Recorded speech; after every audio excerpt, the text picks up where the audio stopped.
Assalaamu alaikum warahmatullahi wabarakatuh. Kabajamtootaa fi jaallatamtoota hordoftoota Zeenutuub jirtanii fayyaa keessanii buleen kee bakka jiraattanii.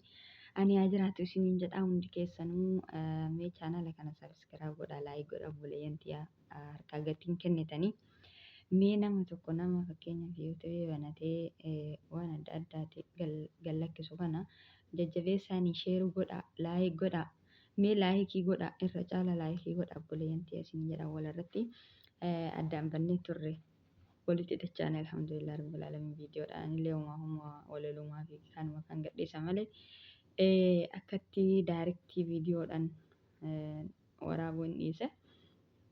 Yoo nama jajjabeessuun keessan hedduu tokko duubatti hafaa waan ta'eef dhiisee jechuudha. Baga jiraattan isiniin jedha hordoftoota kiyyaa qaqqaaliiwwan gaggaariiwwan akka laayik gootanii sabiskiraayib gootan abdii isinirraa qaba inshaallah.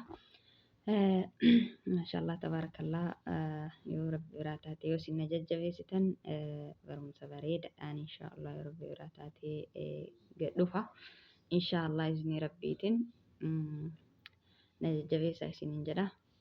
Baga jiraattan inshaallah. Maashaallah tabaarakallaa.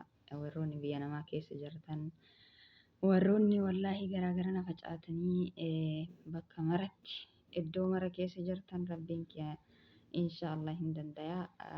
Biyya keessanitti isin haa deebisu isiniin jedha buleeyyantii. Biyyi teenna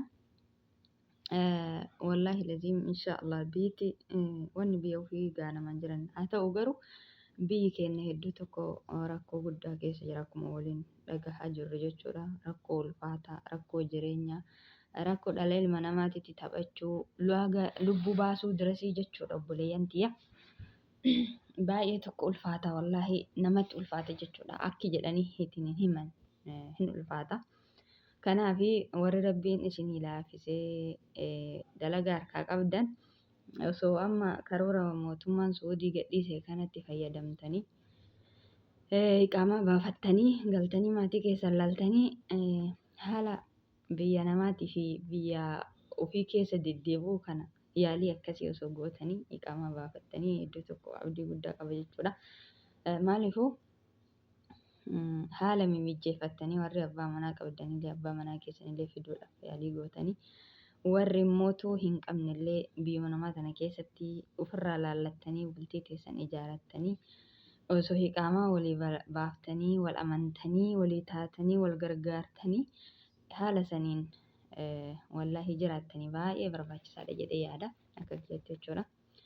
Kanaaf inshaallah rabbiin isin haa gargaaru dhugaa rabbii hedduu tokko ulfaataa biyyi teennallee haala nageenyaa kanaan wal qabatee akkuma argaa dhagahallee jirru. Hedduu tokko namatti dhagahama jechuudha. Kanaaf immoo wanni biyya ofii namaa gahan hin jiru. Wanni biyya ofii namaa gahu gonguma hin jiru jechuudha. Wallaahi biyya ofii wanni gahan jiran.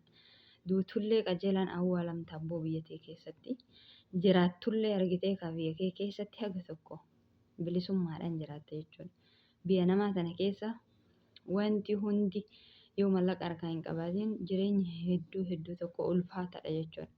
Yoo jireenya yoo mootuu fakkeenyaaf yoo mallaqa harkaa qabaatte biyya kamittuu jiraachuu ni dandeetta. Itoophiyaatti illee akka gaarii bultee akka gaarii jiraachuu ni dandeetta mallaqa harkaa qabaanne. Bakka maratti yoo mallaqa harkaa hin qabaatiin faayidaan hin jiru.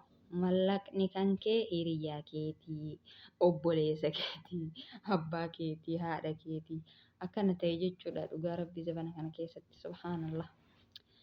Waan akkasiitii kanaafuu sabiskiraayib godhaa laayik godhaa obboleeyyantii qaqqaaliif gaggaarii hedduu tokko akka laayik gootanii sabiskiraayib gootan abdii isinirraa qaba isiniin jedha inshaallah. Kanaaf obboleeyyantii warri duraan qaata dhuftanii waggaa 11 hanga 12 as keessa jirtan rabbii yaada muraada keessan isinii haa guutu walitti isinii haa qabu inshaallah guyyaa tokko ni dabartii hin yaadina. Inshaallah haala mijeeffachuuf yaalii godhaa jechuudha. Yoo biyya teessanitti illee galtan birrii harkatti qabadhaatii waan tokko waan akka suuqaa waan akka namni silaa ittiin yoo biyya galee tattaafatu waan akkana kana qopheeffadhaa isiniin jedha. Yoo hin mootuu biyya kana keessatti mallaqa qabaattanii mallaqa gaafa qabaattanii jettan iqaamaa baafadhaatii galaatii maatii keessan laalaa deebi'aa. akkasitti inshaallah haala saniin isiniin jechuu barbaada. Baay'ee tokko ulfaataa. Yoo immoo rabbiin isin dandeessise haadha abbaa warri qabdan haadha abbaa keessan fidaa asitti wal argaanii jechuudha. Warri Saudi Arabiyaa keessa jirtan umraadhaan fidaa jechuu barbaadeeti. Warri biyya biraa keessa jirtanillee ziyaaradhaan fidaa. Warri Saudi keessa jirtanillee ziyaaradhaan fiddanii umraa godhanii warri keessan madiinaa ziyaaranii galuu ni danda'anii. Haala sanii yoo haala mijeeffanne malee jireenyi hedduu ulfaata. Morma tokko dhiibuun hin barbaachisu. Dhugaa rabbiin nama hagas keessa ture kana manuma tokko ijaaraa waggaa dheeraa manuma tokko sila maaliif waan jedhu hin jiraa miti.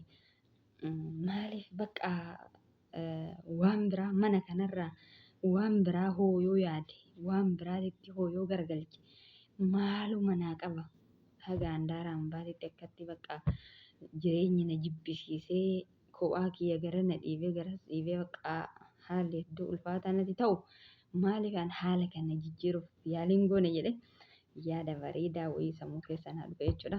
Sanillee gaafa rabbiin galmaan nagahee kan isinitti himu tahaa ka argitan tahaa isin jedha buleenti inshaallah. Rabbiin yaada muraada keenyaa haa guutu. Walitti nu haa qabu garri maruu jireenyuma aamsheen warra ofiitii wal arguun wanni gahan jiranii rabbiin warra kenna wal nu agarsiisu haala nu haa mijeessu haala mijeeffadhaati. Akka marattu galtanis deebi'uun keessan hin oolu biyya keessa ta'anii miti waan biraa osoo hin tahin bakka ati achi keessatti qabeenya feete qabaatte nama qabeenya hin qabne si rakkisa rakkataa kararraattu si rakkisa. Nama maatii kan kee argitee jireenya hin taane keessa jirantu si rakkisa.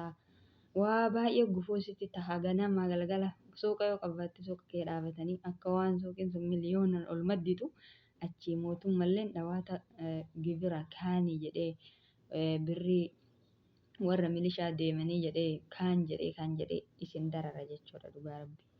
Warroonni hiriyoota kiyya tahan baay'ee jira warri suuqa banatanii keessatti gurgurachuu dadhaban jechuudha.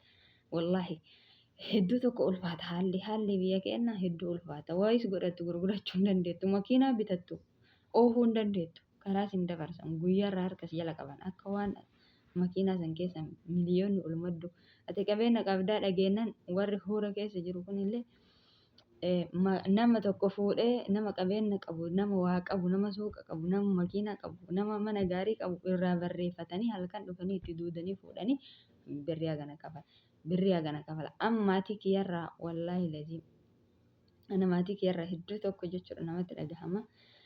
Nama qabeenya qabu jedhanii ilmaan adaadaatii nama lama fuudhanii akkasitti mana gurgursiisanii mallaqa kafalchiisanii akkasitti baasan jechuudha. Akkana kun ilma abbeeraa kiyyammoo na jalaa ajjeesan rabbi rahmata isaa haa godhe jechuudha.